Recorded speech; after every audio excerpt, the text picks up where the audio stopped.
বার লাগানো অঙ্কগুলি রেল সহ বিভিন্ন পরীক্ষায় তোমরা ডাইরেক্ট দেখতে পারবে।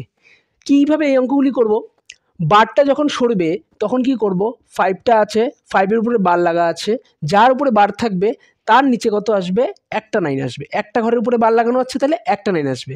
তাহলে বার সরাইলে কত আনসার, 5/9, 28। 28 কয়টার উপরে, কতজনের উপরে বার লাগানো আছে, 2 জনের উপরে বার লাগানো আছে, তাহলে কটা 9 আসবে, 2টো 9 আসবে।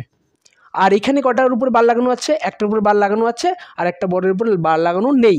তাহলে কিভাবে করবে, এখানে 34 যার উপরে বার লাগানো নেই তার সেটা মাইনাস করতে হবে। তাহলে অ্যান্সার কত আসলো, 31। আর কয়টার উপরে বার লাগানো আছে, একটার উপরে, তার জন্য একটা 9। আর কয়টার উপরে বার লাগানো নাই, তার জন্য একটা 0। এটা একটু ডিফারেন্ট অ্যাপ্রোচ।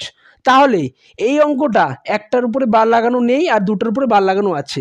তোমরা এই অঙ্কটি কমেন্টের মধ্যে ছুঁড়ে একদম সঙ্গে সঙ্গে অ্যান্সার মারো।